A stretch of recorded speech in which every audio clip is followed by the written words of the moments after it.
नमस्ते, मैं हूँ आर गगन सिंह और मैं जापान के इतिहास के बारे में यानी जापानीज एम्पायर के बारे में बात करना चाहता हूँ। तो जापान में पहले एक शोगनेट रूल करती थी जो कि टोकुगावा शोगनेट थी। ये शोगनेट 1603 से लेकर 1867 तक रूल करती थी जापान में। ये बहुत लंबा समय है जिसमें ये समय को एडो पीरियड भी बोलते हैं जापान में। तो ये टोकुगावा शोगनेट के एक शोगनेट थे और एक राजा थे यानी एम्परर थे। तो एक शोगनेट और एम्परर। तब जब शोगनेट का पावर थोड़ा कम होता था तो एम्परर का पावर थोड़ा ज़्यादा होता था। तो जब ये टोकुगावा शोगनेट के लास्ट शोगनेट थे तब एम्परर थे एम्परर मेजी। तो मेजी एम्परर तब पावर में आकर टोकुगावा शोगनेट को एंड करे और एडो पीरियड को भी एंड करे और जापानीज एम्पायर को शुरू करे। मैं ये सबसे पहले बोलना चाहता हूँ कि जापान में बहुत रिसोर्सेस नहीं थे। वहाँ पर कोल नहीं था यानी कि वहाँ पर ऑयल नहीं था, ऐसे बहुत इम्पोर्टेंट रिसोर्सेस नहीं था। तो इसीलिए जापान ने कोरिया को हमला किया, एनेक्स किया। 1867 से शुरू हुआ जापानीज एम्पायर और एम्परर मेजी उसके सबसे पहले एम्परर थे जापानीज एम्पायर के। वह कोरिया को एनेक्स करे और वैसे ही रशिया का वो उत्तरी आइलैंड को भी एनेक्स किए। तो ताइवान को भी वैसे ही ले लिए और यहाँ पर जापानीज एम्पायर का शुरुआत होता है। और जब वो कोरिया को एनेक्स किए वैसे ही चीन का इन्वेजन भी शुरू हुआ था जहाँ पर वो मंचूरिया को ले चुके थे। यहाँ पर ये मंचूरिया है ना, वहाँ पर ही आप ये पकवान गोभी मंचूरियन वो पकवान वहाँ ही इन्वेंट हुआ था मंचूरिया में।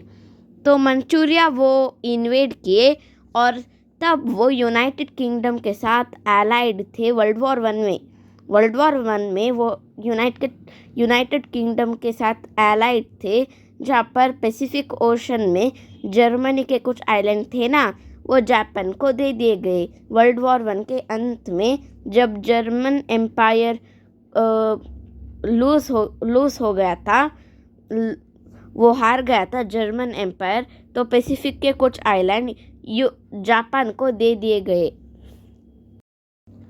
जब जापान चाइना को इन्वेड करता था तब चाइना का गवर्नमेंट बहुत वीक था।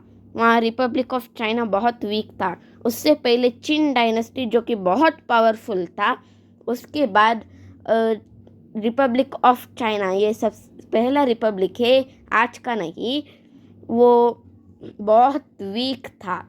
तो इसीलिए जापान इसका फ़ायदा लेकर चाइना को हमला किया और मंचूरिया, बीजिंग वो शहर और वो एरिया को ले लिया।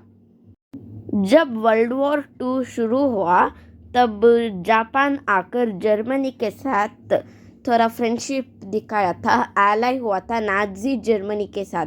ये नाजी जर्मनी वही है हिटलर, अडोल्फ हिटलर, जो कि उसका लीडर था नाजी जर्मनी का। तो नाजी जर्मनी के साथ एलाइड था और यूके के साथ भी एलाइड था। पर वर्ल्ड वॉर 2 में यूके और नाजी जर्मनी लड़ रहे थे, तो इसमें जापान नाजी जर्मनी के साथ साइड लिया और यूके के साथ नहीं साइड लिया। तो इसीलिए यूके के साथ यूएसए था, रशिया था, फ्रांस था और ऐसे ही कुछ देश थे। और जर्मनी के साथ ऑस्ट्रिया हंगरी था और जापान। तो जापान जब फ्रांस का इंडो चाइना ले लिया, डच का यानी डच रिपब्लिक नेदरलैंड्स का वह इंडोनेशिया ले लिया और ऐसे ही यूनाइटेड किंगडम का वो फिलीपींस ले लिया और बर्मा भी ले लिया, मलेशिया भी ले लिया, और यहाँ पर थाईलैंड आकर जापान का एलाई था, यानी फ्रेंड था। थाईलैंड आकर ब्रिटिश के खिलाफ लड़े, फ्रेंच के खिलाफ लड़े। थाईलैंड आकर जापान का एलाई था। और यहाँ पर आप देख सकते हैं कुछ फ़ोटोज़। ये फ़ोटोज़ हिरोशिमा नागासाकी बॉम्बिंग के फ़ोटोज़ हैं।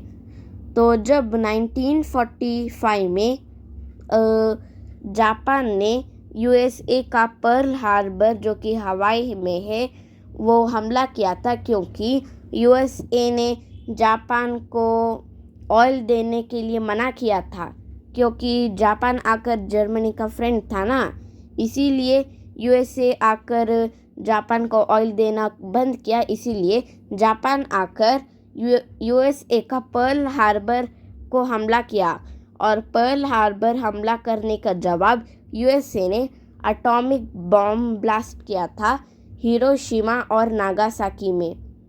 तो अगस्त 6 में वह जापान का अगस्त 6 और अगस्त 9 में जापान के हिरोशिमा और नागासाकी शहर में हमला किए, जिसमें बहुत से इनोसेंट पीपल मार दिए गए। तो इसके बाद USA ने जापान को ऑक्यूपाई किया, और जो जापान ऑक्यूपाई किया तो वो जब सब चाइना, इंडोनेशिया, वो सब उनके ओरिजिनल कंट्री को दे दिया गया। तो जब USA ने जापान को ऑक्यूपाई किया था, तो वहाँ पर कैपिटलिस्ट गवर्नमेंट करने का शुरू हुआ था। वहाँ पर एम्परर था, जो कि एम्परर मेइजई के बाद कुछ एम्परर्स आने के बाद हिरोहितो राजा, जो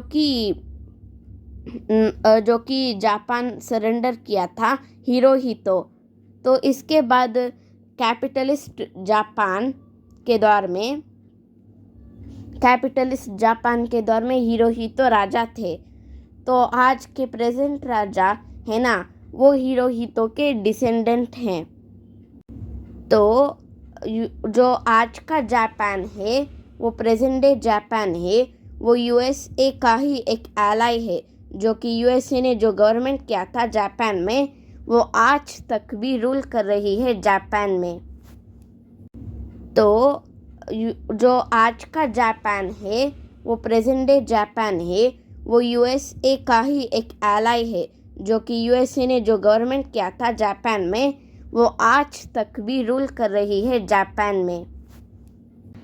तो इस वीडियो को लाइक कीजिए, शेयर कीजिए, और इस चैनल को सब्सक्राइब कीजिए। धन्यवाद।